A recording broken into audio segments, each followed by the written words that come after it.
Right. Welcome, everyone, to our session, NIST Falcon session on ungrading, alternatives to traditional grading. Our lead today is Dr. Jenny Momsen, and I'm going to share a little bit of an introduction about her. She's a biology education researcher at North Dakota State University with research threads exploring systems thinking in undergraduate biology, the role of context in student reasoning, and formative assessment. More recently, she has begun exploring the impact of alternative grading structures on student learning and motivation.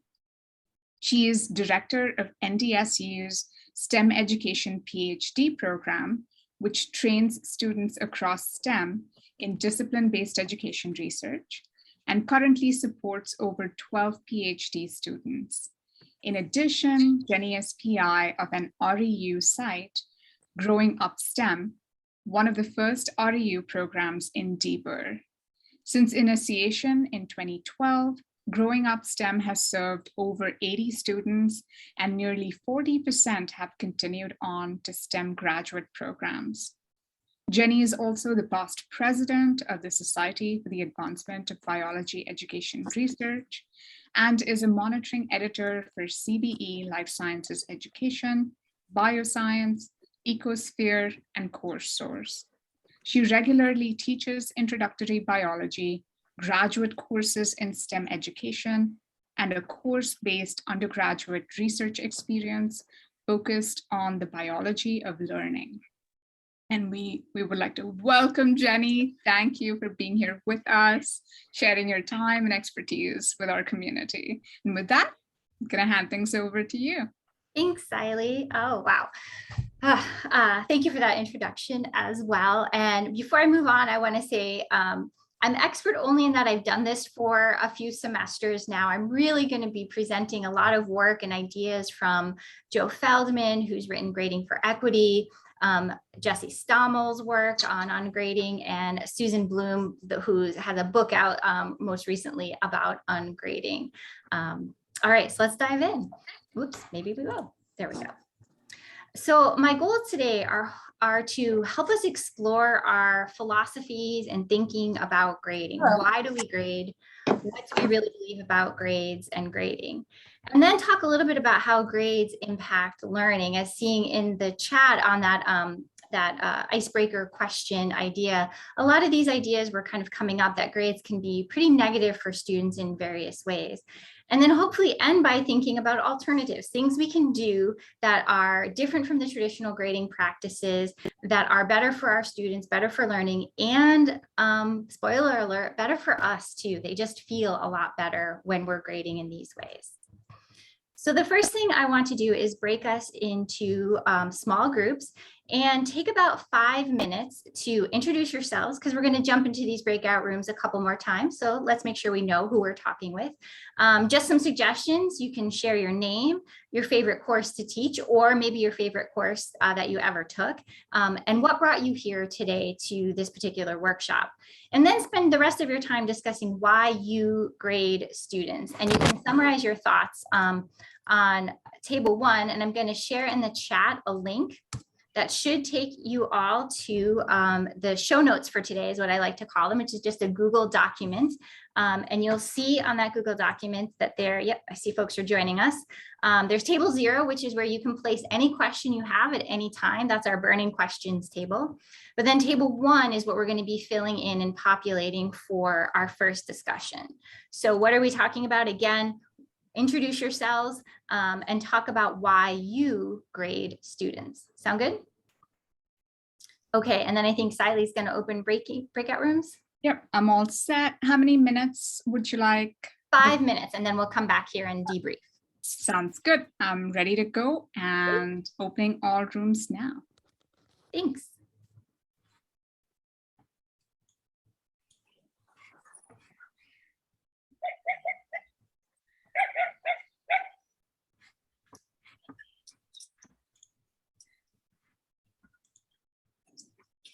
How many breakout rooms are there, Siley? There's about 12. Okay, I just want to make sure I have enough rows on my tables for folks. Okay.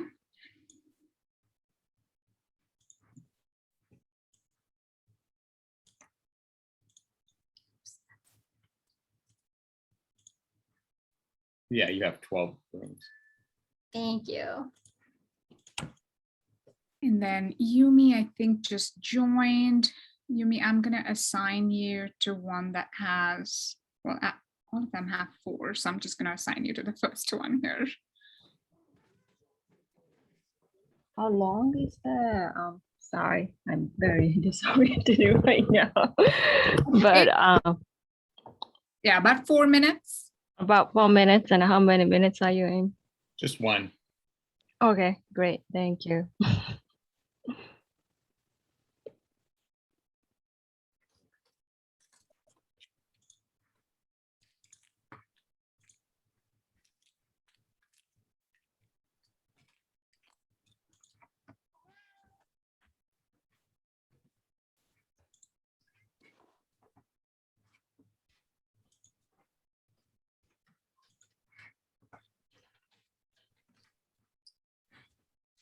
This is a very nice turnout today. Yeah, I think so too. Yeah. I think this is really speaking to how faculty are really interested, almost desperate for a different approach to grading. Yeah. Absolutely.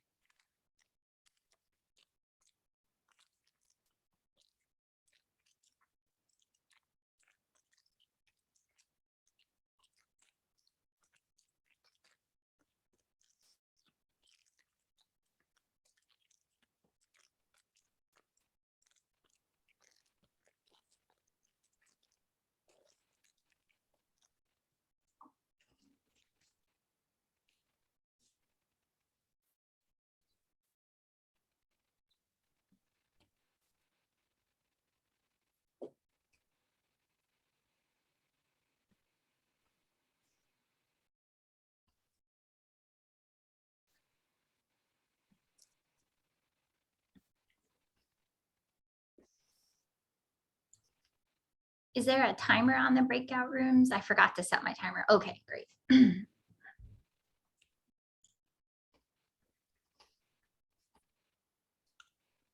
Yeah, we have about 2 or 3 minutes. Great. We've got That- answers. So this We is went in at about 3:09 is when most people joined. okay. Great. Thank you. I see Dan just joined us. Hi, Dan. I'm going to send you for introductions to room 10. Great. Sorry I'm late. Don't worry, we won't penalize you. No grading here.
Should I send a 1 minute?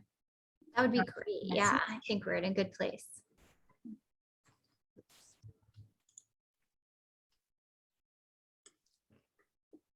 It'll send them a 1 minute once you close it, Sally.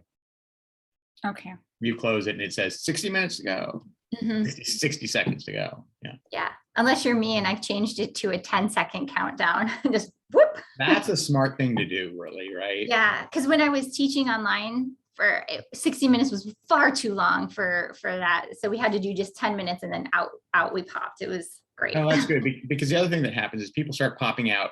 Once they see that it's closing, some leave. Well, now you have to wait a minute for everybody to come in. Yeah, exactly. Oh, Exactly. that's really good. That's a good change. I guess I didn't realize you could change that default. I thought it was a Yeah. default. Yep, there are settings there. You can also, I just experienced this today. You can make it so everybody immediately gets pulled into their room. It's just like instantaneous. You don't get to choose. And that was, whoa, we definitely felt, woo. So you can set it up automatically.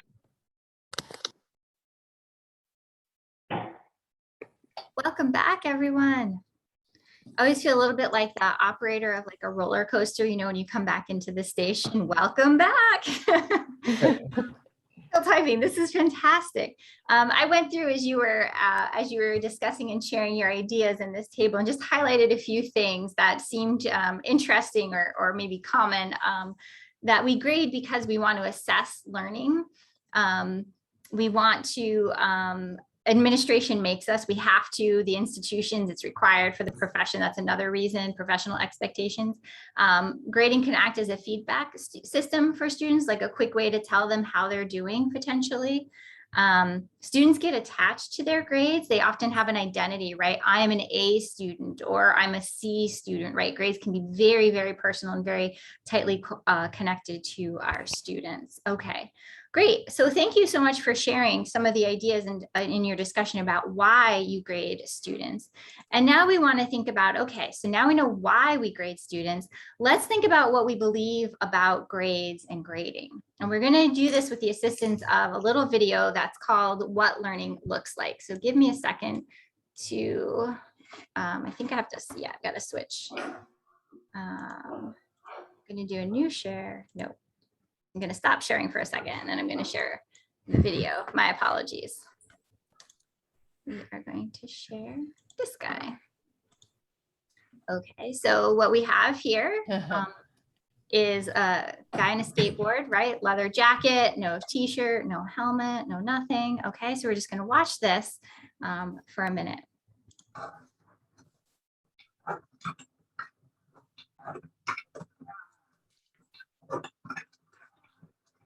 Ouch.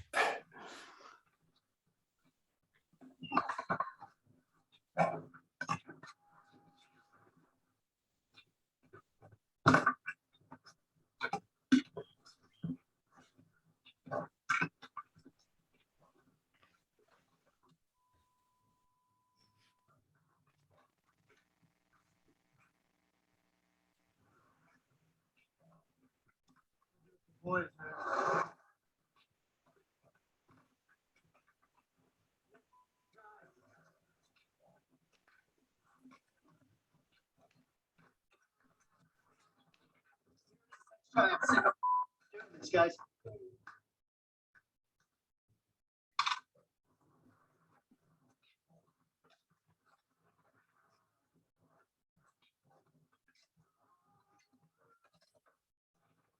That's it. I found it. That was it. I found it.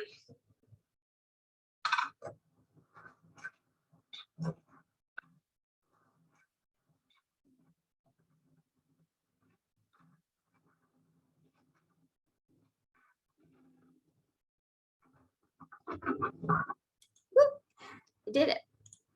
All right. Stop share. Move over here. All right. Great video, right?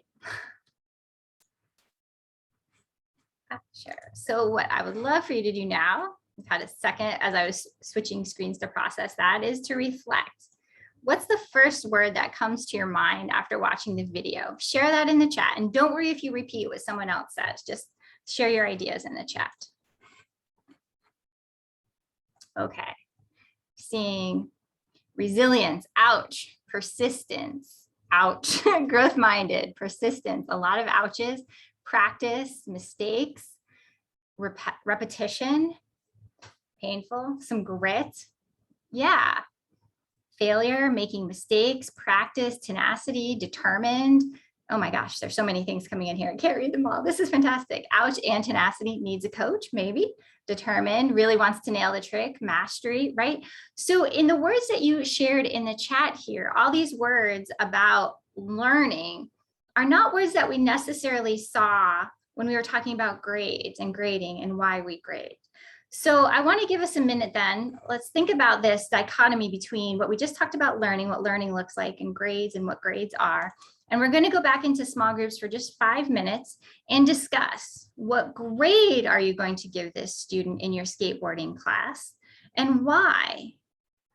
Kind of justify your reasoning, like think about the elements that you're grading on or for. And now you're going to share your ideas in table 2 of that same Google document. Sound good? Make sense? All right, I'll see you back here in 5 minutes. Can you put the prompt in the chat so we have that Sure in can. the... Oops. Oh, no, I can't. Not when I did it that way. Let's see. And in the meantime, I'm opening all the rooms now, but grab the prompt before you head to your breakout room. Yep, I got to stop my presentation and then I can do it. Here we go. And actually, I will add it to the Google Doc as well.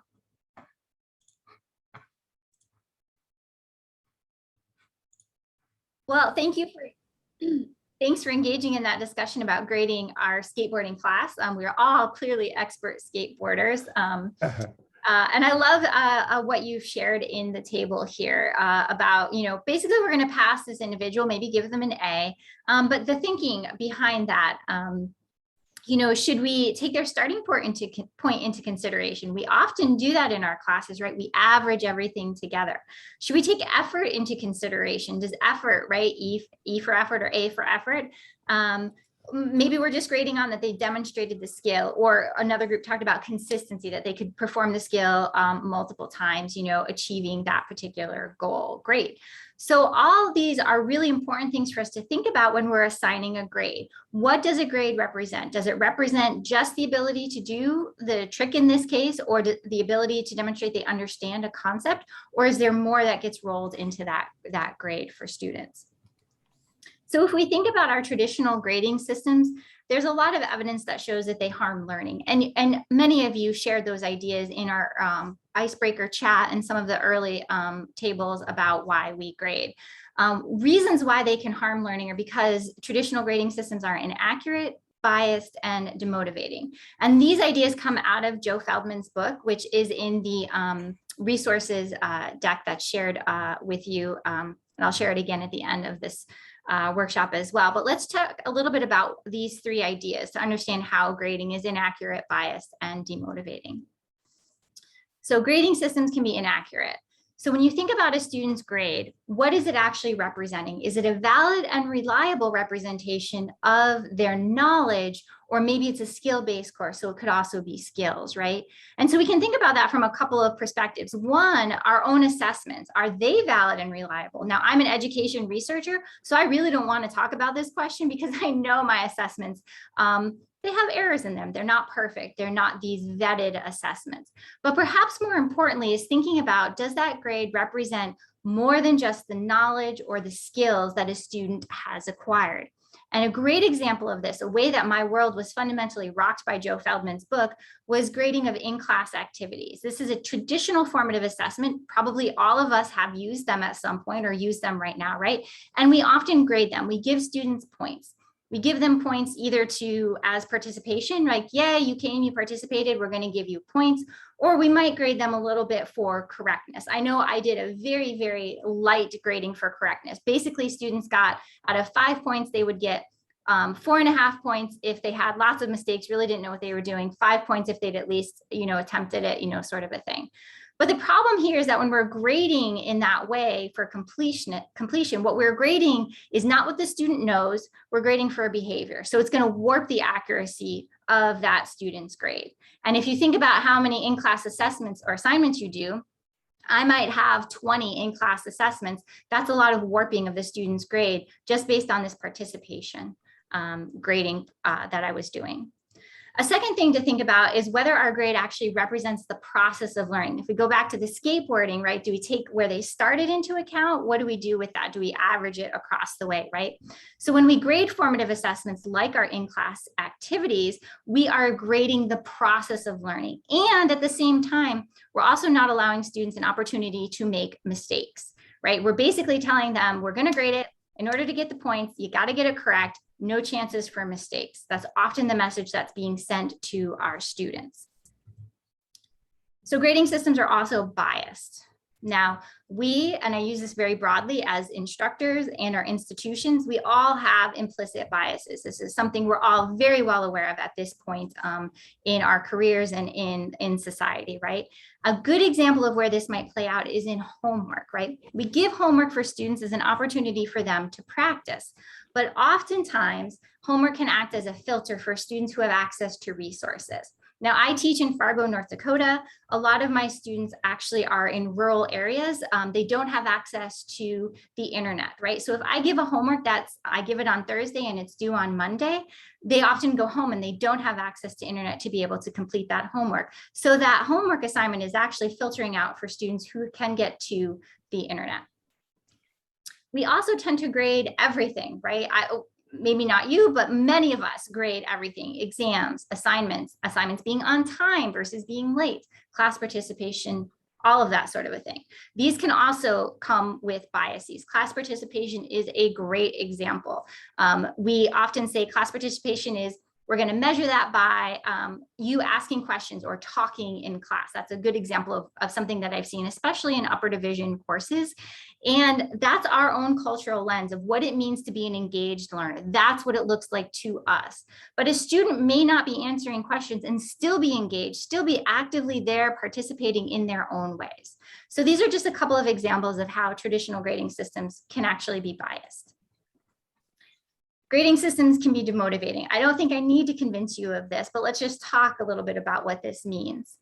Grades encourage this performance orientation approach, right, versus a mastery approach. So performance means we're going for grades, right? So we see a lot of grade grubbing or point grubbing, especially around high stakes exams, right?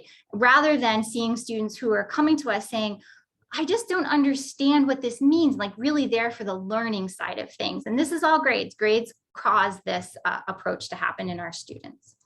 Grades also encourage our students to avoid risk, right? Don't take chances with what you know. Don't try and say something in a cool, exciting way because the instructor might take off points, right? Don't take a risk here.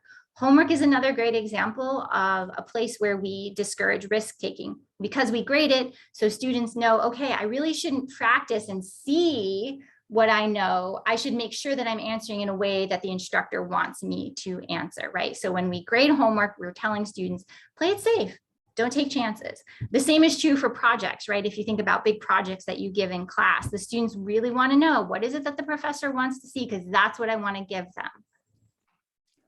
So grades are inaccurate, they're biased, they're demotivating. What can we do better to help grading systems not do all of these things?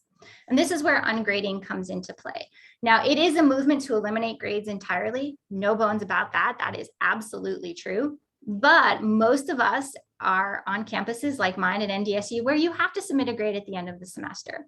So what I want to talk about today is not just ungrading, but how we can use ideas from ungrading in our classrooms that have to put a grade at the end of the semester. So in ungrading, our goal is to refocus our classroom on learning and away from ranking students, giving them grades, points, anything along those lines. So that is our core goal. Focus on learning, ignore all of the rest of this. Also in ungrading is to trying to give the students a little bit more agency, but we're not going to talk too much about that today. A little bit we will, but not a ton. So in this ungrading movement, there are kind of three things that I see as important. One is, as instructors, we need to embrace flexibility. We'll talk about what that means in just a minute. We need to build trust both with our students and in our students, and we need our students to trust us in return. And finally, centering and prioritizing descriptive feedback. So let's look at each of these very quickly here. The first idea is embracing flexibility.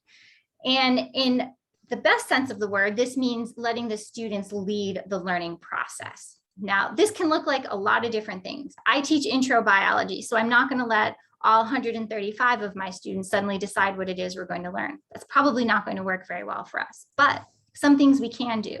We can invite students to set their own personal learning goals that fit within the domain of the course. For example, a number of my students want to be more talkative in class. They want to build up that confidence that they can speak. So that's a personal goal that they might set for themselves. Other students want to become more proficient with using spreadsheets, right? And so they might set that as a personal goal for themselves within the course. We can also work with our students to discuss the progress on how they're meeting their learning goals and our learning goals, right? It doesn't have to just be giving them grades. We can actually listen to them and talk with them, whether it's in office hours or written things that go back and forth.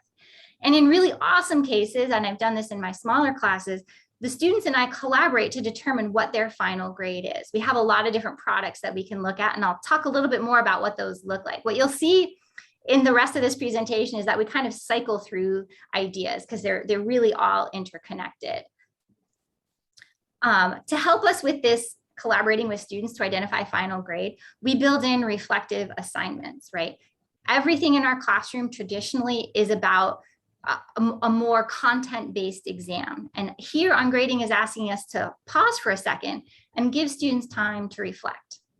So this can look like a number of different things. I've used self-evaluations and self-reflections for students. So homework as an example, I don't grade the homework. The students self-evaluate themselves, right? They do the homework, they turn it in, and then a rubric opens up that they can then grade themselves. And then what they turn into me that I'm really interested in is that reflection. How'd you do? How'd it go?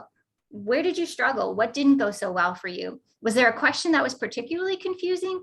Where would you like us to revisit in class tomorrow? Like I mentioned before, I can then use these reflections to engage in discussion and feedback with students. Now I can do it individually. I can give them, a little written thing back. I can verbally, if they come into office hours, but I can also look broadly across the reflections from my 130 students and maybe address something in class in the next class period. The last thing to think about is our deadlines. And this came up early on about these strict deadlines that we have. Reconsider them. Is it important that a student pass the exam in the 4th week of class? Could they attempt it again? Do all of our students learn at the same rate? Probably not, right? Our students are coming in with different backgrounds in my case, biology. Some students already know the structure of DNA, and other students, this is new for them, right? And so they may need longer to learn. So we can think about our deadlines and maybe reconsider them and being so strict about them, letting students retest, take things again and again and again. A second component of ungrading is building trust, right? When you first do ungrading, I'm speaking from experience, my students were 100% skeptical of me. They did not believe for a minute that this was going to go down the way that I said, right? And so I had to share with them my philosophy of learning with the students. It was on my syllabus. I talked about it on the first day of class. And when I gave assignments, I also brought this philosophy back up again about why we were doing it in these ways. I shared with them specifically what our learning goals and objectives were. What is specifically are you going to be doing, and what do you have to demonstrate in order to show that you know this material? And then perhaps most importantly, I talked a ton about the why. Why are we doing this assignment? Why am I not grading this assignment? Why is this important to me? And why do I think this is going to promote your learning, right? Really making transparent the reasonings behind everything we were doing in the class. You may do all of this and still students are not going to believe you until the first assessment, until they get that first assessment and you tell them, hey, you get to do this again, no problem. Great.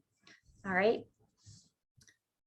Trust in your students themselves. I know this can be hard for a lot of faculty, maybe not for anybody here, and that would be great, but try and assume the best of your students. They are trying their best, but they are diverse individuals with so many things pressing on their time, energy, and resources. So try and assume the best of your students and assume that they don't want to cheat.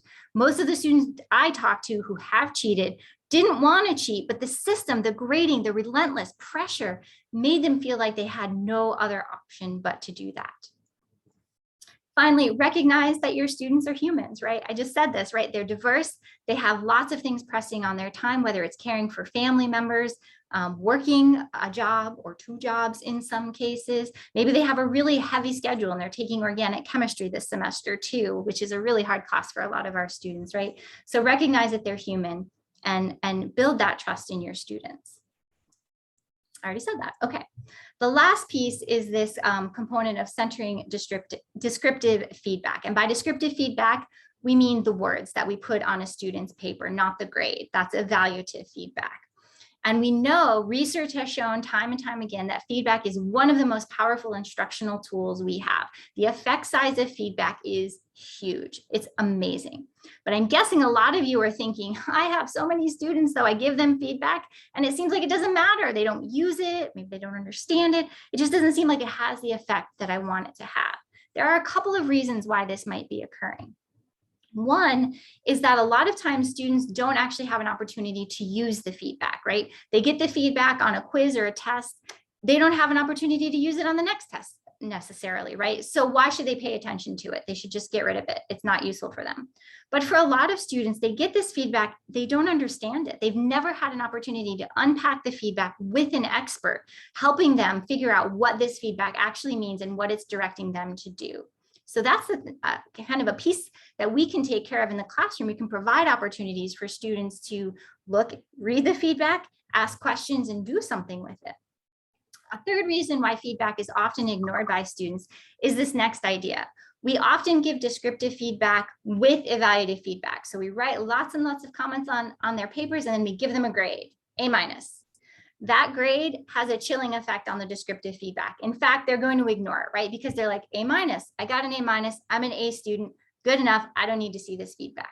Or it said C-, right? And they're like, oh, I clearly had no idea what was going on. Why am I going to read this feedback? I don't need this feedback, I'm going to get rid of it, right? There's a lot of research that shows that when we decouple, when we don't give them that evaluative feedback, when we just give them the descriptive feedback, students are much more likely to use that feedback, and that feedback is more likely to cause changes and improvements in their learning. So providing feedback, though, this is a challenge. At least this is something that I've experienced. This is like the biggest roadblock to doing ungrading, because I might have 130 students. You might have even more, 200, 300 students, right? How can we give feedback to all of our students that is personal and something that they can act on? It's a daunting challenge, and I don't have all the answers. I'll be upfront about that, but some suggestions that might help us out here. The first is, of course, we can always give traditional pen and paper feedback, right? And that's great, giving individual feedback on assignments with no grade, right? That's something we can do. But if you're like me and you have 135 students, I probably can't get through 135 papers between class on Tuesday and class on Thursday and do all the other things that I have to do. But I can break them into groups and give them feedback on group assignments. And then when we come to class the next day, I can give space for the students to process that feedback on the group and kind of make it individual to each of them in that group. You can use peer feedback, have the students give feedback to each other. There are a lot of resources on peer feedback and how to optimize that. It is another one of those strategies that has a lot of research demonstrating its efficacy. You can provide feedback in a verbal format, record yourself. I've done this using Zoom for big projects. It worked really nicely. For smaller problem sets, Flipgrid might be a way to go, to just record, a 30-second, feedback video for students to take a look at when they have a chance. I have learning assistants, or LAs, so I've trained them in how to give feedback on certain problem sets. You could do that with TAs if you have teaching assistants as well. And finally, this idea of self-evaluation, which I brought up earlier, that's another way to help students provide feedback to themselves, to learn how to self-evaluate and talk to themselves, create that, that reflective loop of like, how am I doing? Where am I going? Am I there yet? Not quite yet. So we talked a lot about these, principles, and they're kind of nebulous, I feel. And so I thought I'd try and give an example using a case study of my own class. And before we jump into this, I think it's helpful to point out a few resources, because this class reflects a lot of things that kind of happens serendipitously. I can't say that word. At once, fortuitously. There we go. The first was that, for reasons I still don't know, I started reading Joe Feldman's book, Grading for Equity, in January of 2020. I recommend this book. Like, If you don't have any time today to go buy this book, leave this seminar right now and go buy this book because it is phenomenal. This completely changed my philosophy of teaching and learning. Now, I will say it is aimed at a K-12 classroom, but everything in this book is equally applicable to our classrooms today. The second thing that happened, was COVID. So in the span of 1 week, my spring break, North Dakota State sent all of our students home and told all of our faculty, hey, you're going to be teaching online starting Monday morning at 8 a.m. And I said, oh, great, great. And at the same time, my students started emailing me saying, yeah, that's going to be challenging for me because I live in rural Minnesota or rural North Dakota. I don't have access to internet, or my younger siblings also are out of school, so I have to take care of them. Or I work healthcare. I suddenly have more shifts than I can manage. I don't know how I'm going to get any of this done, right? So I had all these pressures that my students were expressing and really concerned about, but they still wanted to do well in the course. And so I needed to think about ways that I could create flexibility, create trust in my students, right? So that they could still succeed in this class. Along with that, a graduate student here at NDSU over in mathematics actually introduced me to this grading conference, and a link to this is in our resource document, which I recommend wholeheartedly. This introduced to me the idea of standards-based grading. Some of you may be familiar with this, but standards-based grading is like taking your learning objectives and pumping them full of steroids, right? We're going to use standards, we're going to identify core standards, and that's all we're going to grade on. And then, of course, in January, or I don't know if it was January of this year or a little bit earlier, Susan Bloom's book Ungrading came out, which provided even more ideas for what we might do in the classroom. So, okay, what did this look like in the classroom? So I'm going to focus in on this past spring semester, which is right smack dab in the middle of COVID. I have 90 students or so in this particular class, and many of them are online actually, and some are in class. So think about all the pressures on a class that's taught in this hybrid modality. I do have learning assistants helping me out. And the thing to keep in the back of your head is that 5 major take-home assessments are what I use, like problem sets, rather than having exams, because I didn't know how to do exams online that didn't use all those browser lockdown things that were super stressful to me. And I can't even imagine what they did to the students. So I want to walk you through this course using these equitable grading structures that I and a few colleagues came up with. They include Tara Slominski here at NDSU, Elena Brace-Beth at St. Louis University, and Amanda Sebesta also at St. Louis University. So this is a collaborative effort, right? Lots of people contributing to these ideas. So the first equitable grading structure that we wanted to think about was clearly defining goals and criteria for student success. So this should be familiar. We often write our learning goals for our students, but here we're actually using the standards. We developed 8 standards, which are these really broad or umbrella goals. And then we told the students exactly what they needed to do with those broad goals in order to determine competencies. Each problem set would then assess just students' proficiency with those standards. So what did that look like? So here's a screenshot of my syllabus. And number 1 here is this big idea or concept. This is our broad standard, as it were. So explain how genetic information is stored in living systems. And then students have 2 specific ways that they're going to demonstrate proficiency for me. One, they're going to create a model to show me the structure of DNA and RNA.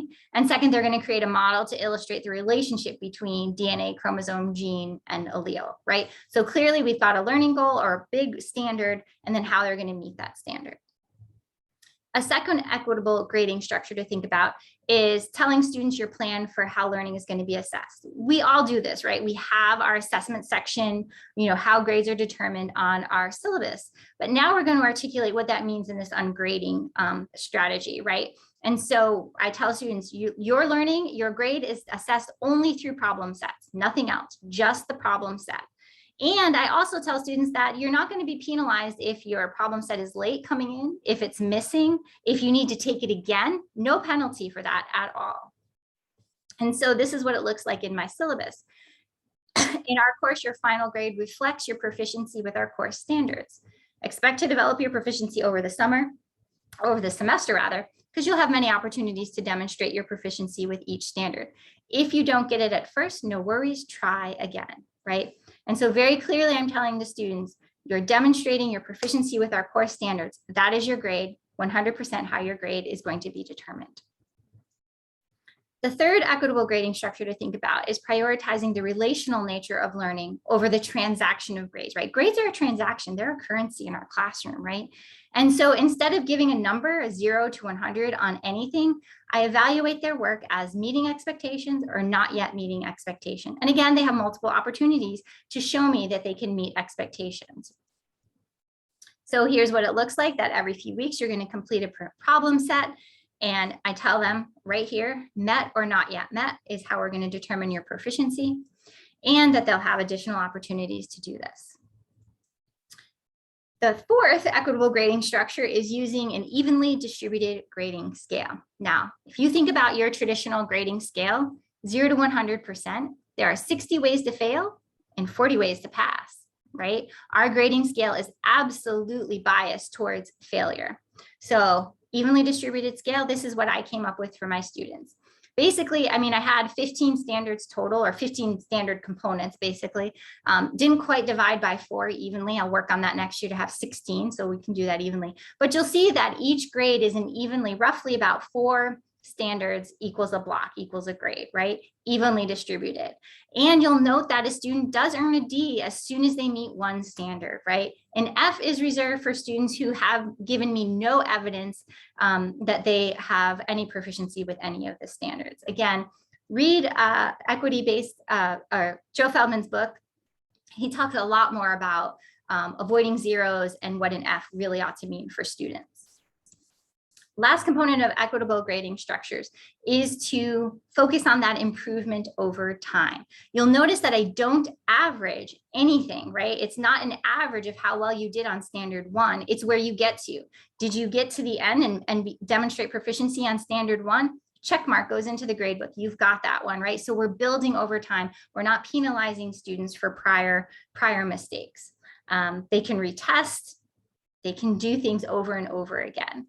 And we do have a little bit of time, but so what does this look like kind of in the class as a whole? So on a weekly basis, students start by reading the text, watching a video, usually a video of yours truly talking about biology and things that I think are cool. Then they complete a knowledge check, a short little quiz or a homework assignment that is not graded. I don't grade it. They grade it. They do a self-evaluation and a self-reflection and get a little bit of feedback there. So that's our first crank of the feedback wheel. Oops, come on back. Oops, went too fast. Then they come to class, they do an activity, they'll get feedback from me and from their peers at this point in time. And actually this will happen twice because we meet twice a week. And then we'll do a follow-up activity if it's needed or warranted for the students. But following these 2 cranks of feedback, the students go into a problem set. This is their opportunity to demonstrate that they have met proficiency expectations or maybe not yet, right? And they get feedback. I write feedback, or sometimes my LAs help me write feedback. They'll do a self-reflection. They might come talk with me in office hours, and then they'll attempt it again on the next problem set, and another crank of the feedback wheel will occur. All right. So this is kind of like a visual schematic of how we incorporate that feedback, that growth mindset over time in our class. All right, so we don't really have time to work in small groups again, but I do want to encourage you to think about what can you do this semester to take 1 small step towards ungrading, and what are some bigger steps you might want to take next semester. There are some things you absolutely can't do this semester. You can't change how your grades are determined right now for your students. At least I wouldn't recommend it. I don't think that's fair to change the grading game right now for students, but you could consider your late policy and maybe changing that for students. And maybe you think about, okay, what do I want to do next semester in terms of my grading structure? That's all I have for today. I'm happy to answer questions because it is 3:58. So, and I'll go look over in my other doc to see what questions we have. I had a question about your problem sets. Yeah. Since I assume they're open book, Yes, open absolutely. notes, everything. Yes. So how do you assess that they've met, like, do you just write higher order Bloom taxonomy questions to make sure they met the mastery and not just like, look, I can go look up what did the structure of DNAs in the textbook? Yeah, absolutely. Yeah. So these, I should have said this.